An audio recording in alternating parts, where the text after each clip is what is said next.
Now, colleagues, my apologies. I've had a late request for an additional contribution, and it's a colleague of mine, Councillor Cammy, would like to speak on behalf of one of the services delivered by Pilton Community Health Project.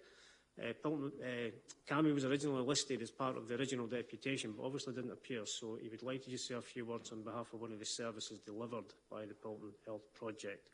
Would that be acceptable, provided he keeps to a very, very short timescale? Yes? Okay, welcome, Councillor Day. Thank you for coming along today. You have 2 or 3 minutes to make some very, very quick, but I'm sure very important points to the IGB, and they may also like to ask you questions afterwards. Thank you, Convener. I will be very brief, but thank you for giving me a few minutes to support the many projects, but particularly Pilton Community Health Project. So I'm sorry that I have to speak here today. I'm sorry that you're having to make some really difficult decisions, and I'm sorry to the many local projects and, more importantly, the local people in my ward who use these services, because none of us should be here today. The Scottish Government needs to properly fund local services and the IGB to make sure that these decisions shouldn't be happening. However, I commend all that's been said, particularly by the local people and by Malcolm Chisholm, a local hero for me, and the challenges he's put to the IGB and many councils over many, many years. But as a councillor for 10 years or so in that ward, I feel I have to say something this morning. I'm disappointed that there's not more of my colleagues here this morning to speak as well. But these issues are too important for us to play petty politics with. So there will be no calls for any resignations from me this morning. There will be no attacks on the hard work that the IGB have done, but a plea for a reconsideration.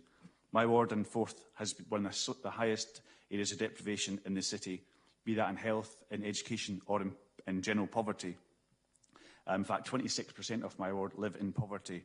That's 1 in 5 of every child in my ward living in poverty. Recently, Edinburgh Partnership supported our first ever City Poverty Commission, which I'm confident will show the need for more investment in North Edinburgh, not less.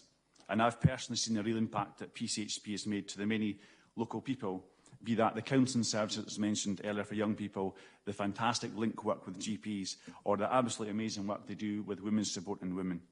That's about women who are suffering domestic violence on a daily basis, and this project's saving lives.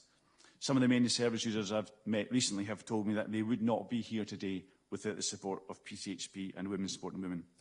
You've heard this morning, PCHP punches well above its weight. It's commended by many, many people, not only the NHS, local GPs, clinicians, but more importantly, the local people of North Edinburgh, and many, many more. I think the comments made about the disproportionate cuts to North Edinburgh, I'd ask that the board may want to re-look at that. 40 women or so from Women's Support and Women in 3 months' time will end up with no support. I'm unaware of any other local service that can provide that type of service. And I absolutely appreciate the savage cuts that this IGB has been taking, along with other councils across Scotland. And I understand that through the recent UK budget, there may be monies available to the wider health agenda across the city.